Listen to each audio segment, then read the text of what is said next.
साडे नाल ही क्यों होया है, क्यों होया है, बोझ युगां दा क्यों ढोया है, क्यों ढोया है। हर दुखिया एक दूजे पासों अख चुरा के क्यों रोया है, साडे तो भी लंबी हो गई साडे दुख दी ये कहानी। ये है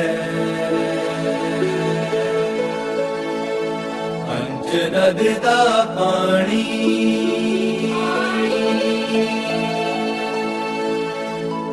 पंच नद दा पानी।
पंच नद दा पानी।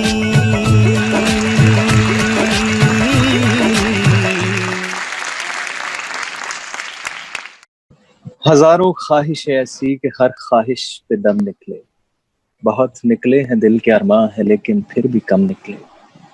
दोस्तों बहुत सारी ਇਹੋ ਜਿਹੀਆਂ ख्वाहिशां ਨੂੰ ਲੈ ਕੇ ਮੈਂ ਇੱਕ ਵਾਰ ਫੇਰ ਤੁਹਾਡਾ ਸਵਾਗਤ ਕਰਦਾ ਜੀ ਤੀਸਰੇ ਦਿਨ ਦੇ ਵਿੱਚ ਇਸ ਅੰਤਰਰਾਸ਼ਟਰੀ ਥੀਏਟਰ ਫੈਸਟੀਵਲ ਦੇ ਵਿੱਚ ਜਿਹੜਾ ਕਿ ਵਰਚੁਅਲ ਮੰਚ ਦੇ ਰਾਹੀਂ ਬੋਹੀਮੀਅਨਸ ਥੀਏਟਰ ਵੱਲੋਂ ਪ੍ਰੈਜ਼ੈਂਟ ਕੀਤਾ ਜਾ ਰਿਹਾ। ਦੋਸਤੋ ਬਹੁਤ ਸਾਰੀਆਂ ਇਹੋ ਜਿਹੀਆਂ ਕਲਾਵਾਂ ਹੁੰਦੀਆਂ ਨੇ ਜਿਨ੍ਹਾਂ ਦਾ ਸਿੱਧੇ ਜਾਂ ਅਸਿੱਧੇ ਤੌਰ ਤੇ ਅਦਾਕਾਰੀ ਨਾਲ ਸੰਬੰਧ ਹੁੰਦਾ, ਪਰ ਉਹਨਾਂ ਸਾਰੀਆਂ ਹੀ ਕਲਾਵਾਂ ਨੂੰ ਜੇ ਅਸੀਂ ਨੇੜਿਓਂ ਦੇਖੀਏ ਤਾਂ ਹੋ ਸਕਦਾ ਕਿ ਉਹ ਕਿਸੇ ਨੂੰ ਖੁਸ਼ ਕਰਨ ਲਈ ਸਿਰਫ ਐਂਟਰਟੇਨਮੈਂਟ ਦੇ ਸੋਰਸ ਦੇ ਵਜੋਂ ਲਿਮਿਟਡ ਹੋ ਸਕਣ, ਪਰ ਥੀਏਟਰ ਇਸ ਤਰ੍ਹਾਂ ਨਹੀਂ ਹੈ। ਜਦੋਂ ਸਿਰਫ ਕੋਈ ਥੀਏਟਰ ਐਂਟਰਟੇਨਮੈਂਟ ਲਈ ਕਰਦਾ ਤਾਂ ਉਹ ਇਸ ਤਰ੍ਹਾਂ ਹੁੰਦਾ ਕਿ ਜਿਵੇਂ ਅਸੀਂ ਬੱਚੇ ਦੀ ਠੋਡੀ ਦੇ ਹੱਥ ਲਾਉਂਦੇ ਹਾਂ ਤਾਂ ਬੱਚਾ ਸਮਾਈਲ ਕਰਦਾ, ਸਾਨੂੰ ਖੁਸ਼ੀ ਮਿਲਦੀ। ਅਸੀਂ ਬੱਚੇ ਨੂੰ ਉਛਾਲਦੇ ਹਾਂ ਤਾਂ ਸਾਨੂੰ ਖੁਸ਼ੀ ਮਿਲਦੀ ਹੈ, ਤੇ ਬੱਚਾ ਖਿੜਖੜਾ ਕੇ ਹੱਸਦਾ, ਸਾਨੂੰ ਹੋਰ ਵੀ ਖੁਸ਼ੀ ਹੁੰਦੀ ਹੈ। ਅਸੀਂ ਉਹ ਚੀਜ਼ ਬਾਰ-ਬਾਰ ਕਰਦੇ ਹਾਂ। ਪਰ ਥੀਏਟਰ ਆਈ ਥਿੰਕ ਇਸ ਤੋਂ ਤੱਕ ਹੀ ਸੀਮਿਤ ਨਹੀਂ ਹੁੰਦਾ, ਬਲਕਿ ਥੀਏਟਰ ਇਸ ਤੋਂ ਵੀ ਅੱਗੇ ਜਾਂਦਾ। ਥੀਏਟਰ ਉਹ ਬੱਚੇ ਦੀ ਹੈਰਾਨੀ ਚੋਂ, ਉਹਦੀ ਸਮਾਈਲ ਚੋਂ, ਮੋਹ ਚੋਂ, ਸਾਰੀਆਂ ਚੀਜ਼ਾਂ ਦੇ ਵਿੱਚੋਂ ਉਪਜਦੀ ਇੱਕ ਭਾਵ ਨੂੰ ਪ੍ਰੈਜ਼ੈਂਟ ਕਰਦਾ, ਸਵਾਲ ਨੂੰ ਪ੍ਰੈਜ਼ੈਂਟ ਕਰਦਾ, ਜਿਹੜਾ ਸਾਡੇ ਸਾਹਮਣੇ ਆਉਂਦਾ ਕਿ ਜਦੋਂ ਮੈਨੂੰ ਕੋਈ ਉਛਾਲਦਾ ਮੈਨੂੰ ਖੁਸ਼ੀ ਕਿਉਂ ਹੁੰਦੀ ਹੈ, ਤੇ ਜਦੋਂ ਮੈਨੂੰ ਨਹੀਂ ਉਛਾਲਦਾ ਵੀ ਤਾਂ ਮੈਨੂੰ ਰੋਣਾ ਕਿਉਂ ਆਉਂਦਾ। ਉਹ ਸਵਾਲ ਕਰਦਾ ਥੀਏਟਰ। ਇਹੀ ਵਜ੍ਹਾ ਹੈ ਕਿ ਸ਼ਾਇਦ ਸਰਕਾਰਾਂ ਤੁਹਾਡੇ ਨਾਲ ਹੋਣ ਜਾਂ ਨਾ ਹੋਣ, ਭਾਵੇਂ ਹੀਲੇ ਵਸੀਲੇ ਕੋਈ ਇਸ ਤਰ੍ਹਾਂ ਦੇ ਸਾਧਨ ਤੁਹਾਨੂੰ ਕੰਫਰਟੇਬਲੀ ਮਿਲਣ ਜਾਂ ਨਾ ਮਿਲਣ, ਥੀਏਟਰ ਵਾਲੇ ਆਪਣਾ ਰਾਹ ਲੱਭ ਹੀ ਲੈਂਦੇ। ਸੋ ਇਸੇ ਹੀ ਕਰਕੇ ਸ਼ਾਇਦ ਵਰਚੁਅਲ ਮੰਚ ਦੇ ਰਾਹੀਂ ਅੱਜ ਸਾਨੂੰ ਮੌਕਾ ਮਿਲਿਆ ਕਿ ਤੁਹਾਡੇ ਨਾਲ ਇੱਕ ਵਾਰ ਫੇਰ ਮੁਖਾਤਬ ਹੋਈਏ ਤੀਸਰੇ ਦਿਨ ਦੇ ਵਿੱਚ। ਤੇ ਮੈਂ ਆਪਣੇ ਆਪ ਨੂੰ ਬੜਾ ਮਾਣ ਮਹਿਸੂਸ ਕਰਦਾ ਕਿ ਮੈਨੂੰ ਇਸ ਭਾਗਾ ਮੌਕਾ ਮਿਲਿਆ ਕਿ ਮੈਨੂੰ ਤੀਸਰੇ ਦਿਨ ਦੇ ਵਿੱਚ ਸਟੇਜ ਜਾਂ ਇਸ ਵਰਚੁਅਲ ਮੰਚ ਦੇ ਸੰਚਾਲਕ ਹੋਣ ਦੀ ਜ਼ਿੰਮੇਵਾਰੀ ਲਾਈ ਗਈ ਹੈ।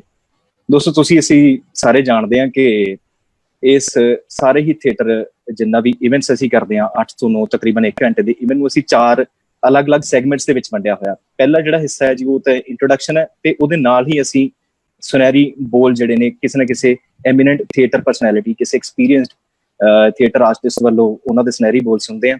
ਉਸ ਤੋਂ ਬਾਅਦ ਅਸੀਂ ਰੂਬਰੂ ਦਾ ਇੱਕ ਸੈਗਮੈਂਟ ਰੱਖਿਆ ਜਿਹਦੇ ਵਿੱਚ ਅਸੀਂ ਕਿਸੇ ਨਾ ਕਿਸੇ ਥੀਏਟਰ ਆਰਟਿਸਟ ਜੋ ਕਿ ਕਾਫੀ ਸਮੇਂ ਤੋਂ ਤਜਰਬਾ ਲੈ ਕੇ ਸਾਡੇ ਸਾਹਮਣੇ ਮੁਖਾਤਬ ਹੁੰਦੇ ਨੇ, ਉਹਨਾਂ ਨਾਲ ਅਸੀਂ ਰੂਬਰੂ ਕਰਦੇ ਹਾਂ। ਉਸ ਤੋਂ ਬਾਅਦ ਅਸੀਂ ਪੇਸ਼ੇ ਨਜ਼ਰ ਕਰਦੇ ਹਾਂ ਜਿਹਦੇ 'ਚ ਉਹਨਾਂ ਦੀ ਪੇਸ਼ਕਾਰੀ ਕੀਤੀ ਜਾਂਦੀ ਹੈ, ਤੇ ਉਸ ਤੋਂ ਬਾਅਦ ਕੋਈ ਸਵਾਲ ਜਿਹੜੇ ਆਡੀਅנס ਉਸ ਪੇਸ਼ਕਾਰੀ ਦੇ ਦੌਰਾਨ ਕਰਦੀ ਹੈ ਜਾਂ ਕਿਸੇ ਵੀ ਤਰ੍ਹਾਂ ਦੀ ਗੱਲਬਾਤ ਜੋ ਵੀ ਉਹ ਕਰਨਾ ਚਾਹੁੰਦੀ, ਅਸੀਂ ਉਹਨੂੰ ਅੱਗੇ ਫਿਰ ਨੇਪਰੇ ਚਾੜਦੇ। ਸੋ ਦੋਸਤੋ, ਇਸ ਲੜੀ ਨੂੰ ਅੱਗੇ ਵਧਾਉਂਦਿਆਂ ਹੋਇਆ ਮੈਂ ਆਪਣੇ ਪਹਿਲੇ ਸੈਗਮੈਂਟ ਵੱਲ ਚੱਲਦਾ। ਸੋ ਪਹਿਲਾ ਸੈਗਮੈਂਟ ਹੈ ਜਿਹੜਾ ਉਹ ਹੈ ਜੀ ਸਾਡਾ ਸੁਨਹਿਰੀ ਬੋਲ। ਅੱਜ ਜਿਹੜੇ ਥੀਏਟਰ ਆਰਟਿਸਟ ਨੂੰ ਅਸੀਂ ਤੁਹਾਡੇ ਨਾਲ ਮੁਖਾਤਬ ਕਰਵਾਉਣ ਜਾ ਰਹੇ ਹਾਂ ਜਾਂ ਜਿਨ੍ਹਾਂ ਕੋਲੋਂ ਅਸੀਂ ਸੁਨਹਿਰੀ ਬੋਲ ਸਰਵਨ ਕਰਨ ਜਾ ਰਹੇ ਹਾਂ, ਉਹ ਥੀਏਟਰ ਆਰਟਿਸਟ ਨੇ ਜਿਨ੍ਹਾਂ ਨੇ ਡਿਪਾਰਟਮੈਂਟ ਆਫ ਇੰਡੀਅਨ ਥੀਏਟਰ ਜਿਹੜਾ ਪੰਜਾਬ ਯੂਨੀਵਰਸਿਟੀ ਦੇ ਵਿੱਚ ਸਥਾਪਿਤ ਹੋਇਆ, ਉਹਦੇ ਕੋ ਫਾਊਂਡਰ ਵੀ ਨੇ, ਤੇ ਬਹੁਤ ਸਾਰੇ ਭਾਵੇਂ ਉਹ ਪੁਰਾਣੇ ਵਿਦਿਆਰਥੀ ਹੋਣ ਜਾਂ ਅੱਜ ਦੇ ਵਿਦਿਆਰਥੀ ਹੋਣ, ਉਹਨਾਂ ਦੀ ਜਿਹੜੀ ਰਹਿਨੁਮਾਈ ਹੇਠ ਕੰਮ ਕਰਦੇ, ਸਿੱਖਦੇ, ਤਿਆਰ ਹੋਏ ਬੁਲੰਦੀਆਂ ਤੱਕ ਪਹੁੰਚੇ ਨੇ, ਤੇ ਅੱਜ ਵੀ ਉਹਨਾਂ ਲਈ ਜਾਨਵਰ ਲਈ ਤਿਆਰ ਰਹਿੰਦੇ ਨੇ। ਸੋ ਦੋਸਤੋ, ਆਓ ਸੁਣੀਏ ਉਹਨਾਂ ਦੀ ਪਾਰਸ ਦੀ ਛੋਹ ਜਿਹੇ ਪਿਆਰੇ ਜਿਹੇ ਮਿੱਠੜੇ ਜਿਹੇ ਬੋਲ ਉਹਨਾਂ ਦੇ ਆਪਣੀ ਜ਼ੁਬਾਨ ਦੇ ਰਾਹੀਂ। ਮੇਰੀ ਮੁਰਾਦ ਪ੍ਰੋਫੈਸਰ ਜਨਾਬ ਮਹਿੰਦਰ ਕੁਮਾਰ ਜੀ।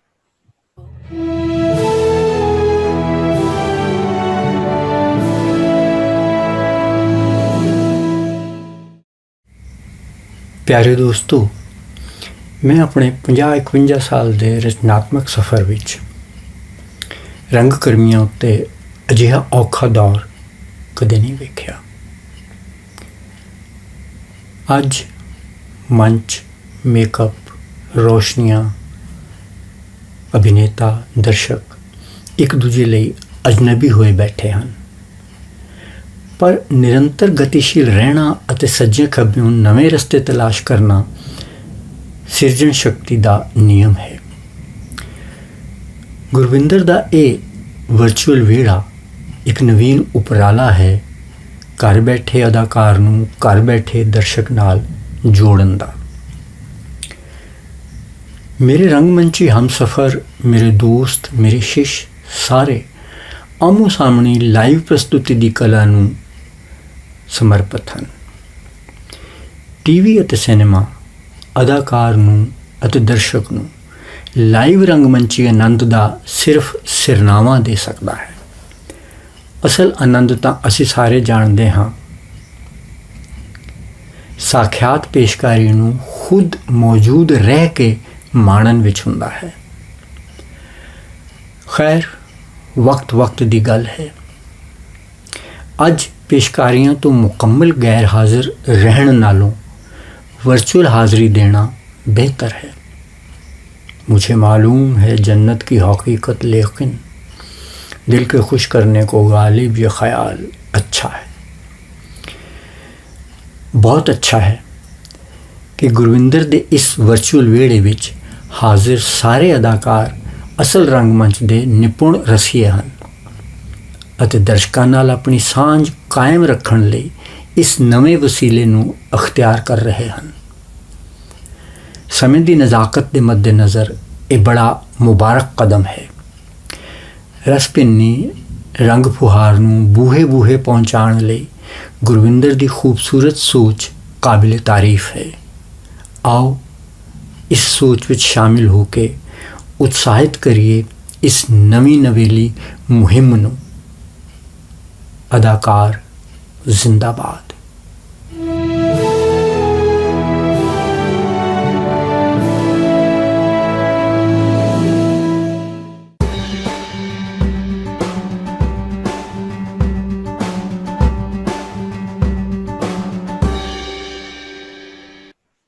ਦੋਸਤੋ ਬਿਲਕੁਲ ਉਸੇ ਹੀ ਤਰੀਕੇ ਨਾਲ ਜਿਵੇਂ ਕਿਸੇ ਜੇਠ ਹਾੜ ਦੀ ਦੁਪਹਿਰ ਦੇ ਵਿੱਚ ਇੱਕ ਚੰਗਾ ਭਰਿਆ ਬੋੜ ਛਾਂ ਦਿੰਦਾ ਤੇ ਬਹੁਤ ਸਾਰੇ ਲੋਕ ਉਹਦੇ ਥੱਲੇ ਬਹਿ ਕੇ ਛਾਂ ਦਾ, ਠੰਡੀ ਹਵਾ ਦਾ, ਗੱਲਾਂ ਬਾਤਾਂ ਦਾ ਆਨੰਦ ਮਾਣਦੇ।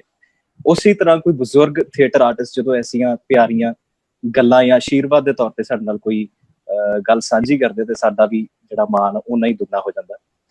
ਸੋ ਦੋਸਤੋ ਇਸੇ ਨਾਲ ਹੀ ਅਸੀਂ ਅਗਲੇ ਆਪਣੇ ਪੜਾਅ ਦੇ ਵਿੱਚ ਵੱਧਦੇ ਹਾਂ, ਜਿਹਦੇ ਵਿੱਚ ਮੈਂ ਤੁਹਾਨੂੰ ਕਿਸੇ ਐਸੀ ਥੀਏਟਰ ਪਰਸਨੈਲਿਟੀ ਨਾਲ ਰੂਬਰੂ ਕਰਵਾਵਾਂਗਾ ਜਿਨ੍ਹਾਂ ਨੇ ਕਾਫੀ ਅਰਸੇ ਤੋਂ ਥੀਏਟਰ ਲਾਈਨ ਦੇ ਵਿੱਚ ਕੰਮ ਕੀਤਾ ਹੈ, ਜਦੋਜਹਿਦ ਕਰ ਰਹੇ ਨੇ ਤੇ ਆਪਣਾ ਨਾਮ ਬਣਾ ਵੀ ਰਹੇ ਨੇ ਤੇ ਬਣਾਇਆ ਵੀ ਹੈ। ਸੋ ਅੱਜ ਮੈਂ ਜਿਨ੍ਹਾਂ ਨਾਲ ਤੁਹਾਨੂੰ ਮਿਲਵਾਉਣ ਜਾ ਰਿਹਾ ਜੀ, ਉਹ ਹੈਗੇ ਨੇ ਜੀ ਸੋਮਪਾਲ ਹੀਰਾ ਜੀ, ਜਿਹੜੇ ਕਿ ਸਿਰਜਣਾ ਆਰਟ ਗਰੁੱਪ ਰਾਏਕੋਟ ਦੇ ਪ੍ਰਧਾਨ ਵੀ ਨੇ, ਜਿਹੜੇ ਬਤੌਰ ਪੰਜਾਬੀ ਅਧਿਆਪਕ ਗੁਰੂ ਨਾਨਕ ਨੈਸ਼ਨਲ ਕਾਲਜ ਦਰਾਹਾ ਦੇ ਵਿੱਚ ਪੜ੍ਹਾ ਰਹੇ ਨੇ, ਸੇਵਾ ਨਿਭਾ ਰਹੇ ਨੇ। ਤਕਰੀਬਨ 100 ਤੋਂ ਉੱਤੇ ਨਾਟਕ ਕਰ ਚੁੱਕੇ ਨੇ, ਕਾਫੀ ਸਾਰੇ ਨਾਟਕ ਲਿਖ ਚੁੱਕੇ ਨੇ, ਤਕਰੀਬਨ 7 ਕਿਤਾਬਾਂ ਇਹਨਾਂ ਦੀ ਪਬਲਿਸ਼ ਹੋ ਚੁੱਕੀਆਂ ਨੇ ਤੇ ਹੋਰ ਵੀ ਬਹੁਤ ਸਾਰੇ ਪੁਰਸਕਾਰਾਂ ਨਾਲ ਲਬਰੇਜ਼ ਇਹਨਾਂ ਦਾ 27-28 ਸਾਲ ਦਾ ਕਰੀਅਰ ਰਿਹਾ। ਸੋ ਆਓ ਇਹਨਾਂ ਨਾਲ ਗੱਲਬਾਤ ਕਰਦੇ ਹਾਂ ਤੇ ਜਾਣਦੇ ਹਾਂ ਕਿ ਇਹਨਾਂ ਦੀ ਜ਼ਿੰਦਗੀ ਦਾ ਸਫ਼ਰ ਕੈਸਾ ਰਿਹਾ। ਸੋਮਪਾਲ ਭਾਜੀ ਸਤਿ ਸ੍ਰੀ ਅਕਾਲ ਜੀ। ਤੁਹਾਡਾ ਰੰਗ ਕਰਮੀ ਸਲਾਮ ਦੋਸਤੋ। ਹੋਰ ਭਾਜੀ ਠੀਕ ਠਾਕ ਹੋ ਜੀ? ਬਹੁਤ ਵਧੀਆ ਜੀ, ਬੱਲੇ ਬੱਲੇ। ਚਲੋ ਜੀ ਭਾਜੀ, ਅਸੀਂ ਇਸ ਇੰਟਰਵਿਊ ਨੂੰ ਪਹਿਲਾਂ ਅਸੀਂ ਤੁਹਾਡੀ ਜ਼ਿੰਦਗੀ ਦੇ ਬਾਰੇ ਗੱਲ ਕਰਾਂਗੇ ਤੇ ਫਿਰ ਜਿਹੜੀ ਉਸ ਜ਼ਿੰਦਗੀ ਦੇ ਵਿੱਚੋਂ ਥੀਏਟਰ ਦੀ ਜੋ ਆਮਦ ਹੋਈ ਆ, ਥੀਏਟਰ ਦੇ ਵਿੱਚ ਜਿਹੜੀਆਂ ਤੁਸੀਂ ਕਹਾਣੀਆਂ ਕੀਤੀਆਂ, ਫਿਰ ਉਹਨਾਂ ਦੀ ਜ਼ਿਕਰ ਕਰਾਂਗੇ। ਸੋ ਪਹਿਲਾਂ ਭਾਜੀ ਤੁਸੀਂ ਸਿਰਫ ਸਾਨੂੰ ਇੰਨਾ ਕੁ ਆਪਣੇ ਬਾਰੇ ਦੱਸੋ ਕਿ ਥੀਏਟਰ ਦੇ ਆਮਦ ਤੱਕ ਦਾ ਸਫ਼ਰ ਤੁਹਾਡੀ ਜ਼ਿੰਦਗੀ ਦਾ ਕੈਸਾ ਰਿਹਾ, ਕਿਸ ਤਰ੍ਹਾਂ ਤੁਸੀਂ ਕਿੱਥੇ ਪੜ੍ਹੇ ਤੇ ਪਹਿਲੀ ਜਿਹੜੀ ਚਿਣਗ ਹੈ ਥੀਏਟਰ ਦੀ ਜਾਂ ਥੀਏਟਰ ਦੀ ਆਮਦ ਉਹ ਕਿਸ ਤਰ੍ਹਾਂ ਲਈ? ਜਦੋਂ ਪੰਜਾਬ ਦੇ ਵਿੱਚ ਕਾਲਾ ਦੌਰ ਸੀ ਜੀ 1984 ਦੇ ਵਿੱਚ, ਮੇਰੇ ਪਿੰਡ ਬੁਰਜ ਹਕੀਮਾ ਗੁਰਸ਼ਰਨ ਸਿੰਘ ਭਾਈ ਮੰਨਾ ਸਿੰਘ ਨਾਟਕ ਕਰਨ ਆਏ ਸੀ ਤੇ ਉਹਨਾਂ ਦਾ ਨਾਟਕ ਮੈਂ ਆਪਣੇ ਪਿੰਡ ਦੇ ਸਕੂਲ ਦੇ ਗਰਾਊਂਡ ਵਿੱਚ ਬੈਠ ਕੇ ਦੇਖਿਆ ਸੀ। ਉਹ ਨਾਟਕ ਧੂਆਂ ਤੇ ਪੰਜ ਕਲਿਆਣੀ ਸੀ ਤੇ ਉਹ ਨਾਟਕ ਮੈਨੂੰ ਅੱਜ ਵੀ ਯਾਦ ਹੈ। ਸ਼ਾਇਦ ਉਹ ਕਿਸੇ ਤਰੀਕੇ ਨਾਲ ਮੇਰੇ ਮਨ ਦੇ ਵਿੱਚ ਉਹ ਚਿਣਗ ਕਿਤੇ ਪਈ ਸੀ ਤੇ ਉਹ ਚਿਣਗ ਸਰਕਾਰੀ ਸੀਨੀਅਰ ਸੈਕੰਡਰੀ ਸਕੂਲ ਬਰੂੰਦੀ ਜਾ ਕੇ, ਜਦੋਂ ਮੈਂ +1 ਵਿੱਚ ਪੜ੍ਹਦਾ ਸੀ, ਉੱਥੇ ਜਾ ਕੇ ਨਿਕਲੀ। ਉੱਥੇ ਹਰ ਸ਼ਨੀਵਾਰ ਨੂੰ ਬਾਲ ਸਭਾ ਮਨਾਉਂਦੇ ਸੀ ਤੇ ਉਸ ਬਾਲ ਸਭਾ ਦੇ ਵਿੱਚ ਹੀ ਅਸੀਂ ਸਾਡੇ ਵਿਦਿਆਰਥੀ ਕੋਈ ਨਾ ਕੋਈ ਗੀਤ ਜਾਂ ਚੁਟਕਲੇ ਵਗੈਰਾ ਸੁਣਾਉਂਦੇ ਸੀ ਤੇ ਮੈਂ ਉੱਥੇ ਸਕਿੱਟ ਕਰਨੀ ਸ਼ੁਰੂ ਕੀਤੀ ਤੇ ਉਦੋਂ ਮੇਰਾ ਸੰਪਰਕ ਸਾਡੇ ਪਿੰਡ ਦੇ ਦਲਵੀਰ ਗਿੱਲ, ਜੋ ਪਟਿਆਲਾ ਯੂਨੀਵਰਸਿਟੀ ਤੋਂ ਥੀਏਟਰ ਦੀ MA ਕਰਕੇ ਆਏ ਸੀ, ਮੇਰਾ ਉਹਨਾਂ ਨਾਲ ਸੰਪਰਕ ਹੋਇਆ ਤੇ ਉਹਨਾਂ ਨੇ ਮੈਨੂੰ ਥੀਏਟਰ ਦੇ 9 ਰਸਾਂ ਬਾਰੇ ਜਾਣਕਾਰੀ ਦਿੱਤੀ ਤੇ 9 ਰਸਾਂ ਦੇ ਉੱਤੇ ਅਸੀਂ ਇੱਕ ਸਕਿੱਟ ਤਿਆਰ ਕੀਤੀ, ਡਾਇਰੈਕਟਰ। ਉਹ ਕਾਫੀ ਚਰਚਿਤ ਰਹੀ ਤੇ ਉਹਦੇ ਦਰਮਿਆਨ ਹੀ ਮੈਂ ਜਦੋਂ ਬਰੂੰਦੀ ਸਕੂਲ 'ਚ ਗਿਆ ਤੇ ਉੱਥੇ ਸਾਡੇ ਮਾਸਟਰ ਬਚਿੱਤਰ ਸਿੰਘ, ਪਿਆਰਾ ਸਿੰਘ ਤੇ ਵਰਿੰਦਰ ਪਾਸੀ ਤੇ ਬਲਦੇਵ ਸਿੰਘ ਨਾਲ ਸੰਪਰਕ ਹੋਇਆ। ਉਹਨਾਂ ਨੇ ਮੈਨੂੰ ਤਰਕਸ਼ੀ ਸੁਸਾਇਟੀ ਰਾਏਕੋਟ ਜਾਣ ਲਈ ਕਿਹਾ। ਤਰਕਸ਼ੀ ਸੁਸਾਇਟੀ ਆਣੇ ਕੋਲ ਉੱਥੇ ਸ਼ਮਸ਼ੇਰ ਨੂਰਪੁਰੀ ਤੇ ਬਲਵੀਰ ਬੱਲੀ ਨਾਲ ਮੇਰਾ ਸੰਪਰਕ ਹੋਇਆ ਜੀ। ਨਾਟਕਕਾਰ ਜਾਂ ਨਾਟਕ ਰੰਗਕਰਮੀ ਬਣਨ ਤੋਂ ਪਹਿਲਾਂ ਮੈਂ ਸਿਧਾਂਤਕ ਤੌਰ ਤੇ ਤਰਕਸ਼ੀ ਸੁਸਾਇਟੀ ਨਾਲ ਜੁੜਿਆ, ਮੇਰੀ ਵਿਚਾਰਧਾਰਾ ਬਣੀ। ਉਸ ਤੋਂ ਬਾਅਦ ਫਿਰ ਜਦੋਂ ਬਰੂੰਦੀ ਸਕੂਲ 'ਚ ਸਿੱਖਿਆ ਬੋਰਡ ਦੇ ਮੁਕਾਬਲਿਆਂ 'ਚ ਭਾਗ ਲੈਂਦੇ ਰਹੇ, ਪਿੱਛੇ ਮੁੜ ਕੇ ਨਹੀਂ ਦੇਖਿਆ। ਫਿਰ ਸੰਤ ਬਾਬਾ ਅਤਰ ਸਿੰਘ ਖਾਲਸਾ ਕਾਲਜ ਸੰਦੌੜ ਤੱਕ ਪਹੁੰਚੇ, ਪਟਿਆਲਾ ਯੂਨੀਵਰਸਿਟੀ ਗਏ, ਆਪਣਾ ਸਿਰਜਣਾ ਆਰਟ ਗਰੁੱਪ ਰਾਏਕੋਟ ਬਣਾਇਆ ਤੇ ਇਸ ਸਮੇਂ ਗੁਰੂ ਨਾਨਕ ਨੈਸ਼ਨਲ ਕਾਲਜ ਦਰਾਹਾ ਦੇ ਵਿੱਚ ਮੈਂ ਲਗਾਤਾਰ ਰੰਗਮੰਚ ਕਰ ਰਿਹਾ ਪਿਛਲੇ 16 ਸਾਲਾਂ ਤੋਂ। ਤੇ ਰਾਏਕੋਟ ਦੇ ਵਿੱਚ ਥੀਏਟਰ ਜਦੋਂ ਕਰਦੇ ਸੀ, ਟਿਕਟ ਲਗਾ ਕੇ ਥੀਏਟਰ ਕੀਤਾ ਸੀ ਰਾਏਕੋਟ ਦੇ ਵਿੱਚ, 100 ਰੁਪਏ ਦੀ ਟਿਕਟ ਲਗਾ ਕੇ। 2000 ਸਾਲ ਤੋਂ 1998 ਤੋਂ ਸ਼ੁਰੂ ਕੀਤਾ ਸੀ, ਮਤਲਬ 100 ਰੁਪਏ ਦੀ ਟਿਕਟ ਖਰੀਦ ਕੇ ਵੀ ਲੋਕ ਨਾਟਕ ਦੇਖਦੇ ਤੇ ਉਹ ਅੱਜ ਤੱਕ ਸਫਰ ਹੈ। ਤੇ ਉੱਥੇ ਅਸੀਂ ਇੱਕ ਆਪਣਾ ਨਾਟਕਰ ਵੀ ਬਣਾਇਆ ਹੈ, ਸ਼੍ਰੀਮਤੀ ਗੁਰਦੀਪ ਕੌਰ ਢਿੱਲੋਂ ਯਾਦਗਾਰੀ ਨਾਟਕਰ, ਜੋ ਮੇਰੀ ਮਦਰ ਇਨ ਲਾਅ ਦੀ ਯਾਦ ਦੇ ਵਿੱਚ ਬਣਾਇਆ ਜੀ ਭਾਜੀ। ਇਹ ਸਫਰ ਅੱਜ ਤੱਕ ਜਾਰੀ ਹੈ, ਲਗਾਤਾਰ ਜਾਰੀ ਜੀ। ਅੱਛਾ ਭਾਜੀ, ਮੈਂ ਇੱਕ ਚੀਜ਼ ਨੋਟ ਕੀਤੀ ਹੈ ਕਿ ਜਦੋਂ ਬੰਦਾ ਵਾਕਈ ਕਿਸੇ ਚੀਜ਼ ਨੂੰ ਕਰਦਾ ਤੇ ਜੇ ਉਹਦੇ ਪਿੱਛੇ ਕੋਈ ਇੰਟਰਨਲ ਰੀਜ਼ਨ ਨਾ ਹੋਵੇ ਤਾਂ ਉਹ ਚੀਜ਼ ਇੰਨਾ ਲੰਮਾ ਨਹੀਂ ਚੱਲ ਸਕਦੀ। ਕੋਈ ਸ਼ੌਂਕੀਆ ਤੌਰ ਤੇ ਕੋਈ 1-2 ਸਾਲ ਕਰ ਸਕਦਾ, 2-4 ਸਾਲ ਕਰ ਸਕਦਾ, ਪਰ 27-28 ਸਾਲ ਲੰਮਾ ਸਫ਼ਰ ਤੁਹਾਡਾ ਹੋਣਾ ਤੇ ਫਿਰ ਇੱਕ ਕਾਮਯਾਬ ਸਫ਼ਰ ਹੋਣਾ ਤੇ ਫਰਸਟ੍ਰੇਸ਼ਨ ਵੀ ਨਾ ਹੋਣੀ, ਬਲਕਿ ਹੋਰ ਰੀਝ ਨਾਲ ਕੰਮ ਕਰਨ ਦੀ ਕੋਸ਼ਿਸ਼ ਕਰਨਾ ਜਾਂ ਹੋਰ ਵੀ ਚਾਅ ਨਾਲ ਪੇਸ਼ ਆਉਣਾ। ਸੋ ਇਹਦੇ ਪਿੱਛੇ ਭਾਜੀ ਜੇ ਮੈਂ ਤੁਹਾਨੂੰ ਇੱਕ ਗੱਲ ਕਹਾਂ ਕਿ ਕਿਹੜੀ ਉਹ ਡਰਾਈਵਿੰਗ ਫੋਰਸ ਹੈ ਜਿਹੜੀ ਥੀਏਟਰ ਦੀ ਡੈਡੀਕੇਸ਼ਨ ਨੂੰ ਇਸ ਤਰੀਕੇ ਨਾਲ ਤੁਹਾਡੇ ਵੱਸ 'ਚ ਰੱਖਦੀ, ਗ੍ਰਿਪ 'ਚ ਰੱਖਦੀ? ਜਦੋਂ ਗੁਰਸ਼ਰਨ ਭਾਜੀ ਨੇ ਉਹ ਨਾਟਕ ਕੀਤਾ ਸੀ ਨਾ, ਤੇ ਔਰਤਾਂ ਬਿਲਕੁਲ ਸ਼ਾਂਤ ਬੈਠੀਆਂ ਸੀ। ਉਹ ਔਰਤਾਂ ਜਿਹੜੀਆਂ ਗੁਰਦੁਆਰੇ ਦੇ ਵਿੱਚ ਵੀ ਚੁੱਪ ਕਰਕੇ ਨਹੀਂ ਬੈਠਦੀਆਂ, ਭਾਈ ਜੀ ਨੂੰ ਬਾਰ-ਬਾਰ ਕਹਿਣਾ ਪੈਂਦਾ ਵੀ ਬੀਬੀਆਂ ਚੁੱਪ ਦਾ ਦਾਨ ਬਖਸ਼ੋ, ਚੁੱਪ ਦਾ ਦਾਨ ਬਖਸ਼ੋ, ਪਰ ਗੁਰਸ਼ਰਨ ਸਿੰਘ ਦੇ ਨਾਟਕ ਦੇਖਦੀਆਂ ਉਹ ਬਿਲਕੁਲ ਸ਼ਾਂਤ ਸੀ। ਤੇ ਮੈਨੂੰ ਉਦੋਂ ਲੱਗਿਆ ਕਿ ਇਹ ਸਭ ਤੋਂ ਵੱਡਾ ਕਾਰਗਰ ਤੇ ਵਧੀਆ ਸਾਧਨ ਆ, ਸ਼ਾਇਦ ਮੇਰੇ ਕਿਤੇ ਇਹ ਗੱਲ ਹੋਈ ਸੀ। ਬਾਕੀ ਤਰਕਸ਼ੀਲ ਵਿਚਾਰਧਾਰਾ ਨੇ ਮੈਨੂੰ ਹੋਰ ਵੀ ਇੱਧਰ ਨੂੰ ਤੋਰਨ ਲਈ ਉਤਸ਼ਾਹਿਤ ਕੀਤਾ, ਤੇ ਉਹ ਵਿਚਾਰਧਾਰਾ ਮਹੱਤਵਪੂਰਨ ਮੈਨੂੰ ਲੱਗਦਾ ਮੇਰੇ ਲਈ। ਤੇ ਬਾਕੀ ਮੇਰੇ ਜਿਹੜੇ ਪੁਰਖੇ ਸੀ ਉਹ 1947 ਦੀ ਵੰਡ ਨੂੰ ਇੱਧਰ ਆਏ ਸੀ। ਮੇਰੇ ਚਾਚਾ ਜੀ ਤੇ ਮੇਰੇ ਤਾਇਆ ਜੀ, ਮੇਰੇ ਡੈਡੀ ਵੀ, ਉਹ ਜਿਵੇਂ ਪੁਰਾਣੇ ਜਿਹੜੇ ਲਗੋਜਿਆਂ ਨਾਲ ਤੂੰਬੇ ਨਾਲ ਗਾਉਂਦੇ ਹੁੰਦੇ ਸੀ, ਸ਼ਾਇਦ ਉਹ ਵੀ ਮੇਰੇ ਕਿਤੇ ਨਾ ਕਿਤੇ ਅੰਦਰ ਉਹ ਚੀਜ਼ ਪਈ ਸੀਗੀ। ਤੇ ਦੂਸਰੀ ਗੱਲ ਵੀ ਜਦੋਂ ਮੈਨੂੰ ਲੱਗਿਆ ਵੀ ਇਹ ਸਮਾਜ ਦਾ ਸਭ ਤੋਂ ਕਾਰਗਰ ਤੇ ਵਧੀਆ ਸਾਧਨ ਆ ਰੰਗਮੰਚ, ਤੇ ਸ਼ਾਇਦ ਇਸ ਕਰਕੇ ਮੈਂ ਨਾਲ ਤੁਰਿਆ ਰਿਹਾ ਤੇ ਲੋਕ ਹਿਤੈਸ਼ੀ ਬਣ ਕੇ ਵੀ ਚੱਲਦਾ ਰਿਹਾ। ਸ਼ਾਇਦ ਇਹ ਮੈਨੂੰ ਲੱਗਦਾ ਵੀ ਮੇਰੇ ਅੰਦਰ ਇਹ ਜ਼ਰੂਰ ਆ ਕਿਤੇ ਨਾ ਕਿਤੇ ਗੱਲ ਹੈ, ਜਿਹਦੇ ਕਰਕੇ ਮੈਂ ਰੰਗਮੰਚ ਨਾਲ ਲਗਾਤਾਰ ਜੁੜਿਆ। ਜੀ ਬਿਲਕੁਲ ਠੀਕ ਭਾਜੀ। ਕਦੇ ਇਸ ਤਰ੍ਹਾਂ ਨਹੀਂ ਮਹਿਸੂਸ ਹੋਇਆ ਕਿ ਥੀਏਟਰ ਜਿਹੜਾ ਆ, ਕਿਉਂਕਿ ਇੰਨਾ ਪੈਸਾ ਜਿਹੜਾ ਉਹ ਥੀਏਟਰ ਦੇ ਵਿੱਚ ਨਹੀਂ ਇਨਵੋਲਵ ਹੈ, ਕਿ ਇੰਨਾ ਕਮਰਸ਼ੀਅਲ ਜਿਹੜਾ ਉਹਨੂੰ ਥੀਏਟਰ ਨੂੰ ਬਣਾਉਣਾ ਆਪਣੇ ਆਪ 'ਚ ਇੱਕ ਔਖੀ ਗੱਲ, ਤੁਹਾਨੂੰ ਕਦੇ ਇਸ ਤਰ੍ਹਾਂ ਨਹੀਂ ਮਹਿਸੂਸ ਹੋਇਆ ਕਿ ਯਾਰ ਘਰ ਚਲਾਉਣ ਲਈ ਜਾਂ ਬਿਲਕੁਲ ਸਿਰਫ ਥੀਏਟਰ ਤੇ ਰਹਿਣਾ ਔਖਾ ਹੋ ਚੱਲਿਆ ਤੇ ਅਸੀਂ ਨਾ ਥੀਏਟਰ ਨੂੰ ਜਾਂ ਛੱਡ ਦਈਏ ਜਾਂ ਕਦੇ ਲਾਂਭੇ ਹੋਣ ਦੀ ਗੱਲ ਦਿਮਾਗ 'ਚ ਆਈ ਹੋਵੇ? ਨਹੀਂ, ਰੰਗਮੰਚ ਨੇ, ਥੀਏਟਰ ਨੇ ਮੈਨੂੰ ਨਾਮ ਵੀ ਦਿੱਤਾ, ਨਾਮਾ ਵੀ ਦਿੱਤਾ। ਰੰਗਮੰਚ ਦੀ ਬਦੌਲਤ ਹੀ ਮੈਂ ਕਾਲਜ ਦੇ ਵਿੱਚ ਨੌਕਰੀ ਕਰਨ ਲੱਗਿਆ।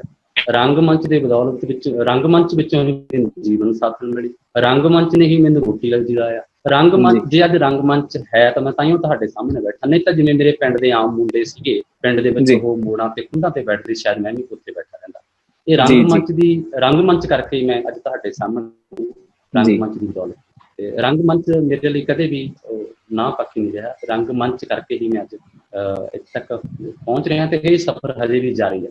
ਤੋ ਮੈਨੂੰ ਜਿਹੜੀ ਆਰਥਿਕਤਾ ਵਾਲੀ ਗੱਲ ਆ, ਅਸੀਂ ਰਾਏਕੋਟ ਵਿੱਚ ਜਿਹੜੀ ਟਿਕਟ ਲਾ ਕੇ ਸ਼ੁਰੂ ਕੀਤਾ ਸੀ ਥੀਏਟਰ ਕਰਨਾ, ਟਿਕਟ ਲਾ ਕੇ ਲੋਕ ਨਾਟਕ ਦੇਖਣ ਆਉਂਦੇ। ਗੁਰਵਿੰਦਰ ਜੀ ਸ਼ਾਇਦ ਇਸ ਰੰਗਮੰਚ ਦੇ ਗਵਾਹ ਨਹੀਂ, ਉੱਥੇ ਜਾਂਦੇ ਰਹੇ ਨੇ ਰਾਏਕੋਟ, ਤੇ ਲੋਕ ਨਾਟਕ ਦੇਖਣ ਆਉਂਦੇ ਰਹੇ ਨੇ, ਤੇ ਸਾਨੂੰ ਉੱਥੇ ਕੋਈ ਘਾਟਾ ਨਹੀਂ ਹੋਇਆ। ਰੰਗਮੰਚ ਕਰਦੇ ਆ, ਜਿੰਨੇ ਪੈਸੇ ਖਰਚ ਹੁੰਦੇ ਸੀ ਮਿਲ ਜਾਂਦੇ ਸੀ।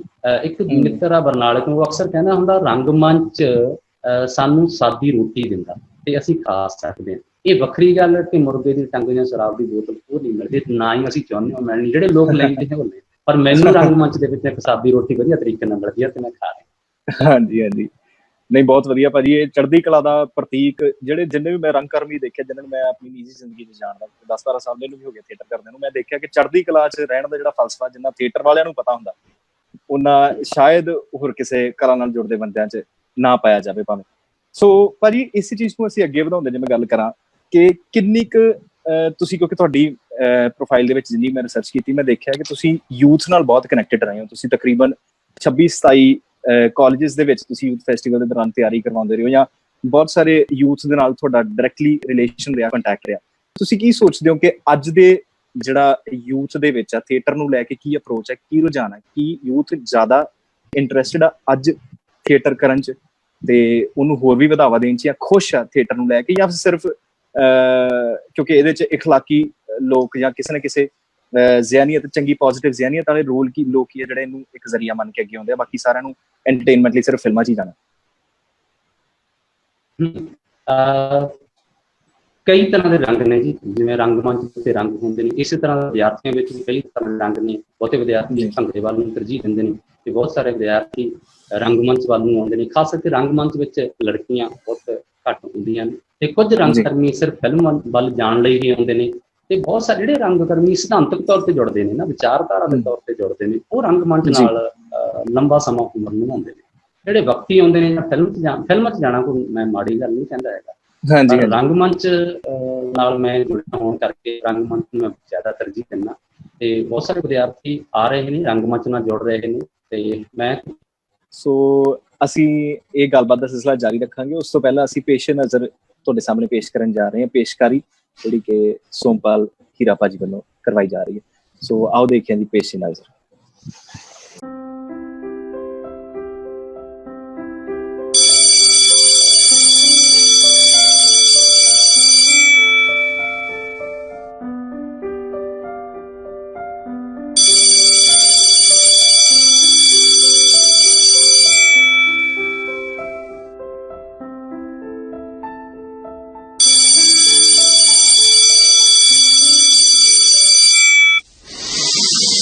ਪੇਸ਼ ਕਰਦੇ ਹਾਂ ਨਾਟਕ ਸਾਡੀ ਕਿਹੜੀ ਧਰਤ ਵੇ।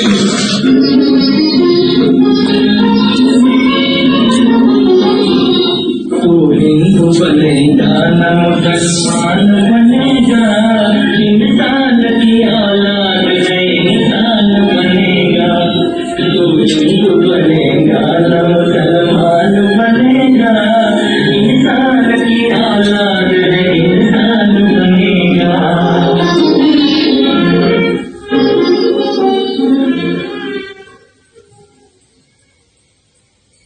मैं मल्हार खान कुरैशी, जात मरासी, मर्दाने दी कुल दा वारिस, अब्बा अली ते बाबा मुंशी। बाबे ने सारी उम्र मरासियां वाला काम नहीं छड्डिया ते अब्बा बदलदे हालातां कारण अपने खानदानी किते नूं छड्ड के जट्टां दे डंगर चारदा सीरी सांझी भी रले ते दादी लोकां नाल मुकाणा जांदी, सीड़ स्यापा करके घर का तोरी फुलका तोड़ती। दादी ने वह भी दिन याद ने जो शैतान ने पंजा पानिया में जहर मिला के नानक ते मर्दाने नूं सिख मुसलमान बना दिता। दादी दस्या करती साडे पिंड दी सत्थ विच नूरे गुजर दे कतल नाल 1947 की पहली काली घटना वापरी। सो लोगों ने जो कुछ हाथ में आया चुकया, बच्चों को गोदी लाया, मुंह नेरे पिंड की मिट्टी नूं अलविदा कही ते पाकिस्तान नूं जांदे कैंपां वल नूं हो तुरे। कुछ धर्मी लोकां ने करते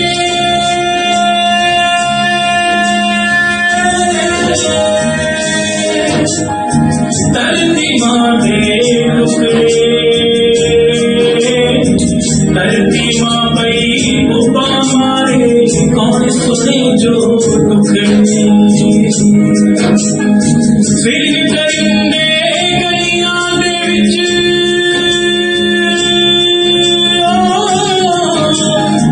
फिर करिंदे गलियां दे विच ते मेरे दरवे।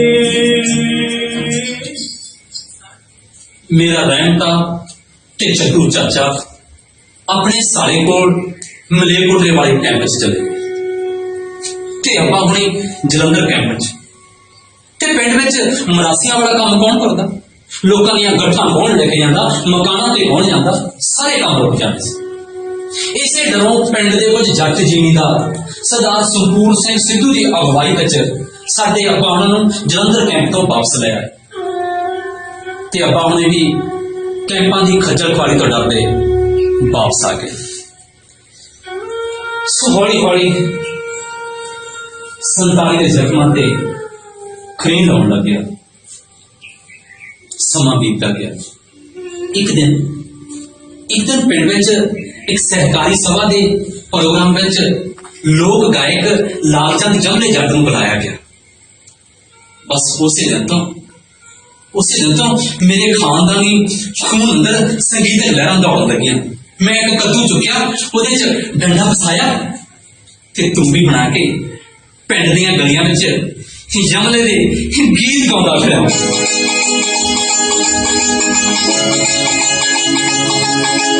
ओ गल कर लोकी गाउण दी कहानियां, ओ गल कर लोकी गाउण दी कहानियां, ठोकरां मार के फसियां नी जानियां। मैं तेरी जुदाई कर छड्डिया शुदाई नाल अमरा बना के पर सटिया। मैं की प्यार विच कटिया, दस मैं की प्यार विच कटिया।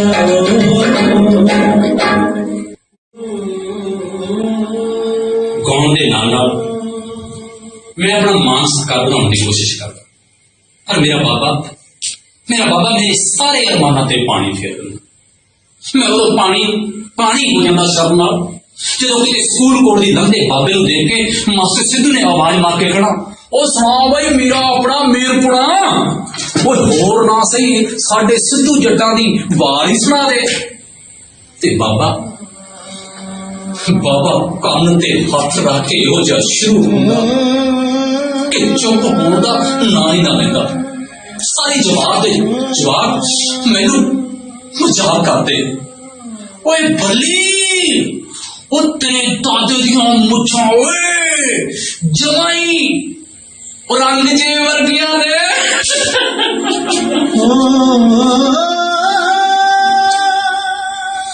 पढ़ाई ते प्रचार ही ऐसा सी कि हर बच्चे नूं हर मुसलमान औरंगजेब वर्गा लगता सी। 1947 तो बाद जदों भी किसी नूं कोई गाल करता तो यह करता चल सारा मुसलियां दे जाना जिवें सारे मुसलमान कसाई होण। असी इन्हां हिंदुआं सिखां दे सारे त्योहार मना के भी गैर ही रहे।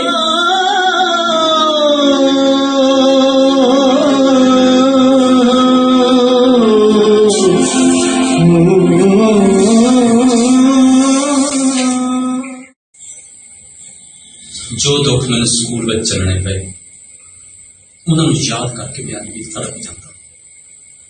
साडे स्कूल में एक मास्टर सी बांसीधर नागपाल, फिर को जहर दे नागपाल।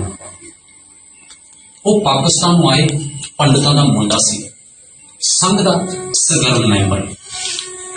ऐसा गिरगट सी कि लोड़ पैण ते रंग नहीं सी बदलदा, सगों नवे रंग पैदा कर वो बाणी अगन पाना बंद करता सी। एक दिन उन्हें हरमंदर साहब जान का टूर बनाया कि खास तौर पर मेरे किराए का प्रबंध करके मैनू नाल लेके गया। बस विचों उतरदियां सारी वो सानू हरमंदर साहब के अजायब घर विच ले गया।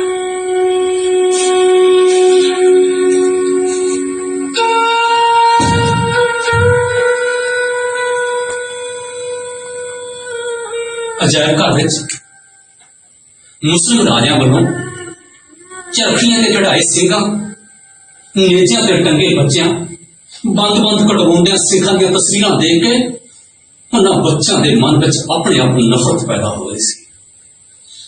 इन्हां मुस्लिमां तो सानू बदला लेना चाहिए, पाकिस्तान ते धावा बोल के।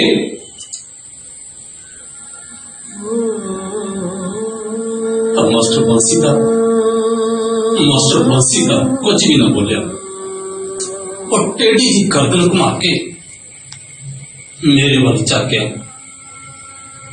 मैं नहीं मास्टर जी, नहीं मास्टर जी, नहीं मास्टर जी, मास्टर जी मेरा कोई कसूर नहीं मास्टर जी। मास्टर जी मैंने तो कुरान शरीफ भी पढ़नी नहीं आती मास्टर जी। मैं कहते मास्टर नहीं गया मास्टर जी। मास्टर जी मैं तो मर्दाने दी कुल विच आ मास्टर जी। जालिम जिन्ना इत्थे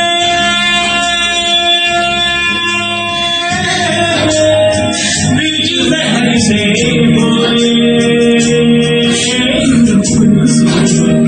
पंचमाणियां दिए चलती मार के रोए।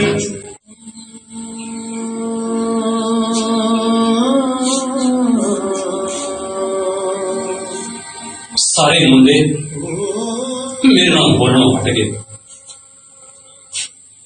मेरे नाल नफरत विच ही गल कर रहे थे। फिर दरबार साहब की परिक्रमा करदे मेरे तो भी रिहा ना गया। फिर मैं मास्टर बांसीधर नूं कहा, मास्टर जी दरबार साहब की नींह रखने वाले भी तो मुसलमान ही सी। साडे मीरा दी कुल चों साईं मियां मीर बांसीधर ने अपनी सुरां कढ़ियां। साईं मियां मीर भी तो सीधे तौर पर मुस्लिम धर्म ते मुस्लिम राजियां दे हक विच भुगतदा। काका जी ये मुस्लिम धर्म फैलाउण वालियां दी पैंतरे बाजी आ। जेड़ा प्यार ना मुसलमान बनदा उन्होंने प्यार ना बढ़ाओ, जेड़ा तलवार ना बनदा उन्होंने तलवार ना बढ़ाओ। सूफी फकीर इसे काम लई रखे हुए ने। ते शाम नूं रीड दा ड्रामा दिखाउण लई मास्टर बांसीधर सानू वाघा बार्डर ते ले गया। उत्थे BSF दे जवान ते पाकिस्तानी रेंजर जोर जोर नाल जमीन से पैर मार रहे सी, पैर मार रहे सी।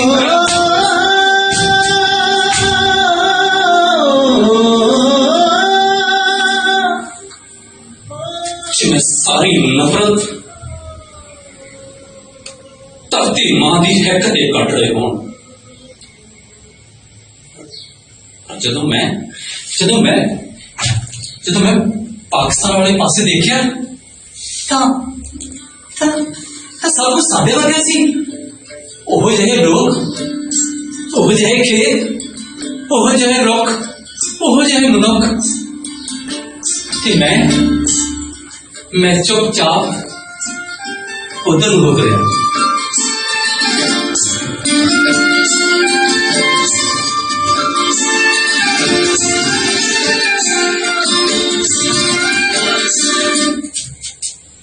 मास्टर बांसी साहब ने मैनू गले तो फट के चुक लिया ते चीखण लग्या, की गल मरासिया है? चल मुंह कर पाकिस्तान वाले पासे ते गीत गा। अज पंजा ते ननकाना अखियां तो दूर ने। की गल मरासिया तेरा गला सुक गया जां तेनू अपने चाचे याद आ गए पाकिस्तानी? ना गा हुण नहीं गाया जाता। चल तू मैं बोलना मैनू सुन। मुसलमाना दे दिलस्तान पाकिस्तान कब्रिस्तान, मुसलमाना दे दिलस्तान पाकिस्तान कब्रिस्तान। गाओ मुंडियो मुसलमाना दे दिलस्तान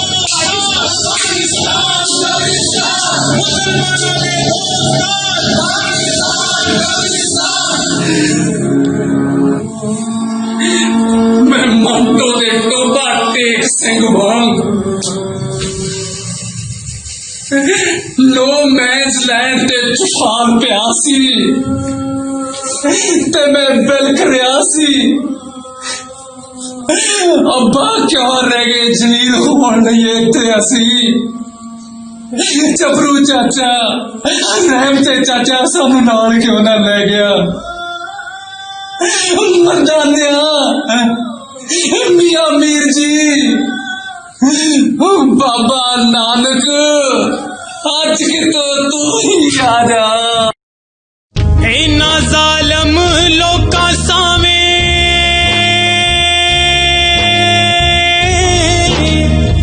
करे की कोई निताना। एकी जानन केड़ा नानक किथे पंजा ते ननकाना। रोंदी तेरी रबाब नानका, रोंदी रबाब है मर्दाने दी, रोंदे ने दरवेश। साडी केड़ी धरत वे लोका केड़ा साडा देश। पैर पैर ते साडे नाल पुरस्कार हुंदा। मैं अपने मन का गुप्तवार कामरेड मास्टर सतपाल शर्मा को कटदा। मास्टर जी ये बांसीदार कहता है असी मुसलमान विदेशी हाँ, असी भारत नूं लुटिया। मास्टर जी जे असी भारत नूं लुटिया हुंदा तां साडी आ दुर्दशा हुंदी। असी क्यों गरीबी कटदे? नाले असी विदेशी किवें होए? मेरे तो प्यो दादे ने कदे जलंधर भी टप के देखिया। साडे लई तां माझा ते दुआबा ही प्रदेश आ। असी किसे नूं की मारना? अस तकड़े कुत्ते ने सोटी तक नहीं मार के देखी। पर मास्टर कामरेड सतपाल कहता है यही है बेटा पाड़ो ते राज करो दी नीति। यही है पाड़ो ते राज करो दी नीति। जो गलतियां इतिहास के अंधकार युग में होईयां होण उन्हां दी सजा अज दे युग में क्यों मिले? इस साइंस के युग में क्यों मिले? बाबर ते औरंगजेब का गुस्सा मल्हार खान ते क्यों निकले? गंगू बामन का गुस्सा सतपाल शर्मा ते क्यों निकले? संदे वाली सरदारां दी गद्दारी दी सजा अज दे गुरनामे जट नूं क्यों मिले बई?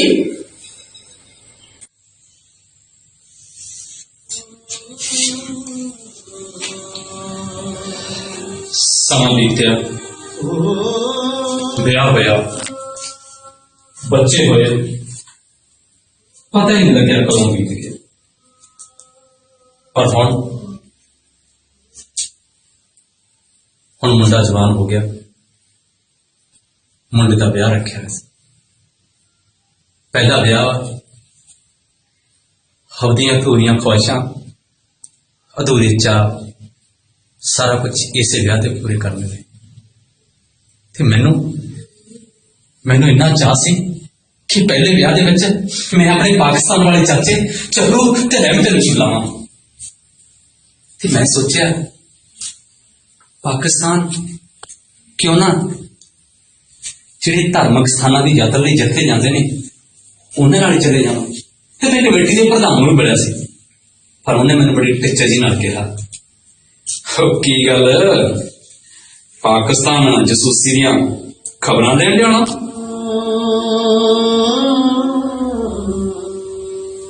ਮੈਂ ਤੜਫ ਕੇ ਰਹਿ ਗਿਆ। ਖੈਰ ਮੈਂ ਰਾਜਨੀਤਿਕ ਪਹੁੰਚ ਪਵਾ ਕੇ ਆਪਣੇ ਚੱਪਰੂ ਚਾਚੇ ਨੂੰ ਬੁਲਾ ਲਿਆ। ਮੇਰਾ ਚੱਪਰੂ ਚਾਚਾ ਆਇਆ। ਚੱਪਰੂ ਚਾਚੇ ਦਾ ਚਾਹ ਚੱਕਿਆ ਨਹੀਂ ਸੀ ਜਾ ਰਿਹਾ। ਚਾਚਾ ਮੁੰਡੇ ਦੇ ਵਿਆਹ ਦੇ ਵਿੱਚ ਰੱਜ ਕੇ ਨੱਚਿਆ ਤੇ ਚਾਚਾ ਮੁੰਡੇ ਦੇ ਵਿਆਹ ਵਿੱਚ ਰੱਜ ਕੇ ਚਾਚੇ ਨੇ ਦਾਰੂ ਪੀਤੀ ਤੇ ਚਾਚਾ ਰੱਜ ਕੇ ਚਾਚਾ ਰੋਇਆ। ਚਾਚਾ ਘਰ ਦਾ ਬਹੁਤ ਘੱਟ ਬੈਠਦਾ ਸੀ, ਆਪਣੇ ਦੋਸਤਾਂ ਮਿੱਤਰਾਂ ਨੂੰ ਮਿਲਦਾ ਰਹਿੰਦਾ। ਸ਼ਹਿਰ ਵਿੱਚ ਜਿੰਨੇ ਵੀ ਬਾਹਮਣਾ ਪਰਤਾਂ ਦੀਆਂ ਦੁਕਾਨਾਂ ਸੀ ਉਹਨਾਂ ਕੋਲ ਜਾ ਕੇ ਘੰਟਿਆਂ ਵੱਧੀ ਬੈਠਾ ਰਹਿੰਦਾ। ਤੇ ਇੱਕ ਦਿਨ ਮੈਨੂੰ ਚਾਚਾ ਕਹਿੰਦਾ, ਮੱਲੀ ਪੁੱਤ ਮੇਰਾ ਪਿੰਡ ਜਾਣ ਨੂੰ ਜੀ ਕਰਦਾ। ਮੈਂ ਕਿਹਾ ਚੱਲ ਚਾਚਾ ਬੈਠ ਮੇਰੇ ਸਕੂਟਰ ਤੇ। ਨਾ ਭਾਈ ਮੈਂ ਨਹੀਂ ਸਕੂਟਰ ਤੇ ਬੈਠਣਾ, ਮੇਰੀ ਧੋਤੀ ਫਸ ਜੂਗੀ। ਫਿਰ ਭਾਈ ਕਹਿੰਦਾ ਮੈਂ ਤਾਂ ਸਿੱਧੇ ਟਾਂਡੇ ਮੁੰਡੇ ਜਾਊਂਗਾ ਉਹਦੇ ਪਿੰਡ ਨੂੰ। ਜਦੋਂ ਮੈਂ ਚਾਚੇ ਨੂੰ ਲੈ ਕੇ ਪਿੰਡ ਗਿਆ, ਚਾਚਾ ਸਕੂਟਰ ਤੋਂ ਉਤਰਿਆ, ਪਿੰਡ ਦੀ ਚੂਹ ਕੋਲ ਜਾ ਕੇ ਉਹਨੇ ਮਿੱਟੀ ਨੂੰ ਚੁੱਕਿਆ, ਮੱਥੇ ਨਾਲ ਲਾਇਆ ਤੇ ਚਾਚੇ ਨੇ ਕਲਾਵੇ ਚ ਲੈਣ ਦੀ ਕੋਸ਼ਿਸ਼ ਕੀਤੀ ਧਰਤੀ ਮਾਂ ਨੂੰ। ਚਾਚੇ ਦੀਆਂ ਅੱਖਾਂ ਦਾ ਨੂਰ ਦੇਖਣ ਵਾਲਾ ਸੀ। ਜਿਵੇਂ ਚਾਚਾ ਮੱਕੇ ਪਹੁੰਚ ਗਿਆ ਹੋਵੇ।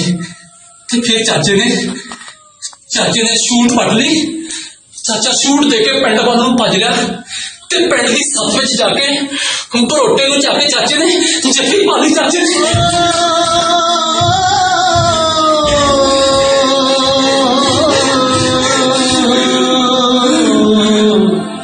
ਓ ਮੇਰਾ ਵਿਛੜਿਆ ਯਾਰਾ, ਓਏ ਤਾਸਿਆ ਪਿਆ ਸੀ ਤੇਰੀ ਸ਼ੋਰ ਓਏ। ਓਏ ਯਾਰਾ ਤੇਰੇ ਉਹਨੇ ਲੋਕੇ ਨਿਕਲੇ ਸੀ ਉਸ ਕਾਲੀ ਸੰਤਾਲੀ ਰਾਤ ਨੂੰ ਓਏ। ਓਏ ਬੱਲੀ ਪੁੱਤ, ਉਹ ਜਿਹੜਾ ਵੱਡਾ ਟਾਣਾ ਨਾ, ਇਹ ਟਾਣੇ ਨੂੰ ਅਸੀਂ ਭੂਤਾਲੀ ਪੀਲਰ ਕਹਿੰਦੇ ਹੁੰਦੇ ਸੀ। ਇਹਦੇ ਤੋਂ ਡਿੱਗ ਕੇ ਮੇਰੀ ਲੱਤ ਟੁੱਟੀ ਸੀ। ਸਾਰਾ ਪਿੰਡ ਮੈਨੂੰ ਲੱਗਾ ਚੱਲੂ ਕਹਿਣ ਲੱਗ ਗਿਆ। ਮੱਲੀ ਪੁੱਤ ਮੈਨੂੰ ਕੁਛ ਹੁੰਦਾ, ਮੈਨੂੰ ਅਗਰ ਮੱਲੀ ਪੁੱਤ ਮੈਨੂੰ ਘਰ ਲੈ ਕੇ ਚੱਲ ਸਿੱਧੀ, ਮੈਨੂੰ ਘਰ ਲੈ ਕੇ ਚੱਲ ਮੱਲੀ ਪੁੱਤ, ਮੈਨੂੰ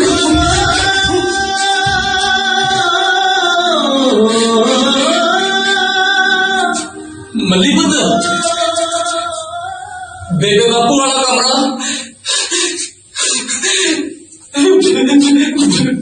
ਬੇਬੇ ਬਾਪੂ ਵਾਲਾ ਕਮਰਾ। ਓਏ ਦਾਦਾ ਮੇਰਾ ਤਖਤ ਲਾਹੌਰ, ਦਾਦਾ ਮੇਰਾ ਤਖਤ ਲਾਹੌਰ। ਓਏ ਬੱਲੀ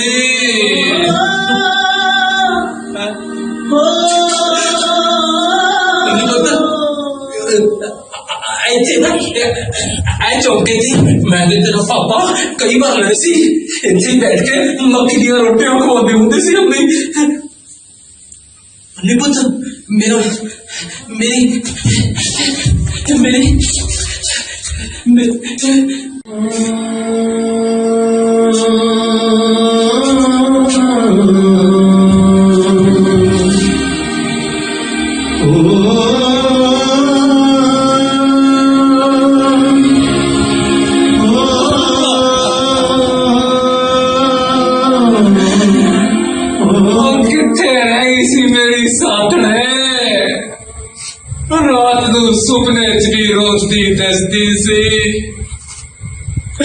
आजा कल लग जा मेरी जाने।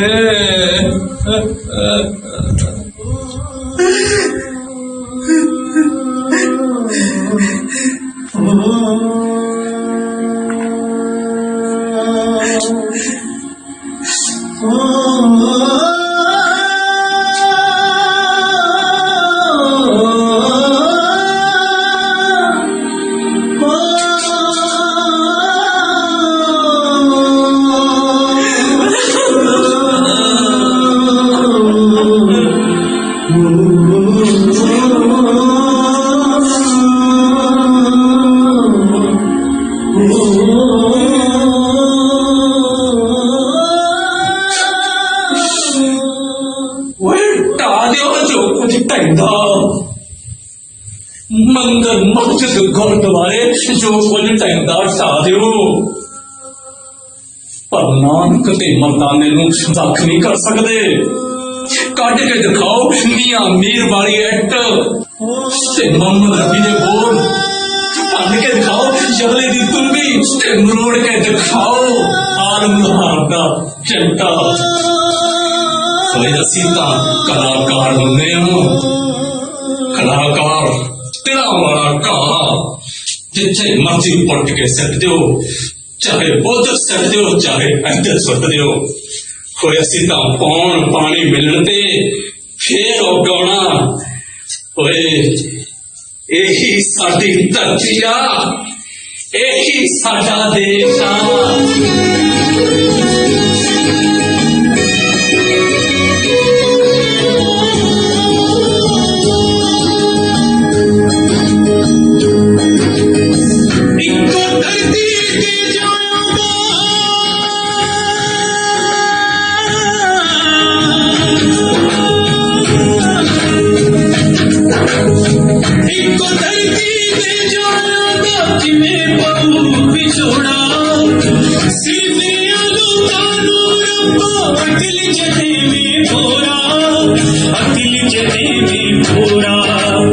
सुपने विच भी सोच नहीं सकते, सुपने विच भी सोच नहीं सकते, बदल नहीं देने पे। यही साडी धरती लोका, यही साडा देश, यही साडी धरती लोका, यही साडा देश, यही साडा देश, यही साडा देश।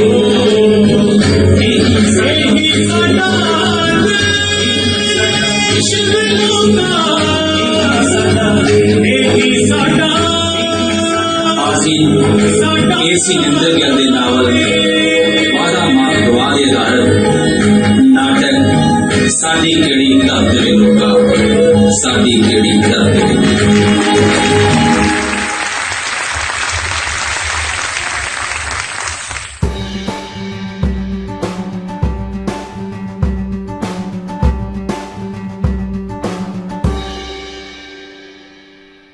लाइन याद आती है कि कौन सारे नूं आखी यूं नहीं इंज कर। सो आओ इस नाटक के बारे सब तो पहला सोमपाल हीरा जी तो जानते हैं कि किस किस अलग अलग विषयों उत्ते काम करके ये नाटक जिहड़ा तैयार किया गया। सो आओ जानते हैं सोमपाल भाजी, पहला तुसीं इस नाटक के बारे सारी जानकारी। जिवें रंगमंच की पेशकश तो बाद एक परंपरा होंदी है कि समुची टीम नाल जान पहचान कराई जाए। मैनूं लगदा मैनूं ये भी गल करनी मेरी जिम्मेवारी आ। निंदर गल के नावल के आधार से ये नाटक वादा माफ गवा नावल का नाम से। इस नाटक को लिखण की जिम्मेवारी मेरे सिर थी। निर्देशन मेरी शरीक हयात कंवल ढिल्लों ने किया। अलाप गुलाम अली दे सी ते गाया शरणजीत शानू ने ते पैठभूमि ते जिहड़ा भी सहयोग वो मेरे बेटे जगमोहन गुरनूर ते गुरदीप ने किया। सो ये नाटक एक पूरा नाटक है, सोलो नाटक। इसनूं असीं हुण संखेप रूप दे विच 1 मिनट दे विच खेडिया। जदों ये नाटक लिखिया जा रहा है सो बहुत सारिया टैक्नीकल आउटकम्स इस तरह दी नहीं होंदी जिस तरह का इंसान सोचता है कि इस तरह होवे। कई बार कनैक्शनस लॉस्ट हो जाते हैं, पर फिर भी असीं कोशिश करांगे कि अगली बारी जदों भी ये पेशकारी होवे या जदों भी असीं ये दोबारा पेश करिए, प्रोग्राम दोबारा शुरू करिए तो इस तरह की कोई प्रॉब्लम ना आए। सो बहुत सारे सवाल जो दोस्तों इस वेले साडे कोल पहुंचे ने, मैं नाल दी नाल पढ़ के ते आप जी नाल साझा करांगा। जे इस वेले सोमपाल जी साडी आवाज सुन सकते हैं तो प्लीज जवाब दें। सोमपाल भाजी तुसीं आवाज सुन रहे हो जी? जी आवाज पहुंच रही है भाजी?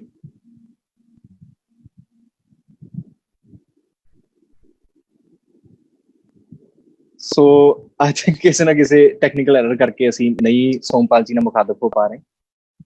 सो दोस्तों ये अज का तीसरा दिन जो इस फैसटीवल का, थोड़ी देर टेक्निकल प्रॉब्लम्स करके असी भी माफी चाहते हैं तो आस करांगे कि अगली बारी होर भी वधिया असी तुहाडे सामने प्रोग्राम लैके आइए।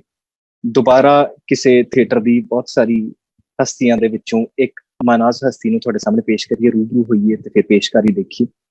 तुसीं अपने अज दे सवाल सानूं कल भी पुछ सकदे हो ते असी हर हीले जवाब देने की कोशिश करांगे गल्लां गल्लां राहीं। सो कल फिर मिलांगे 8 बजे चौथे दिन दे विच। सो मेहरबानी, शुक्रिया, सत श्री अकाल।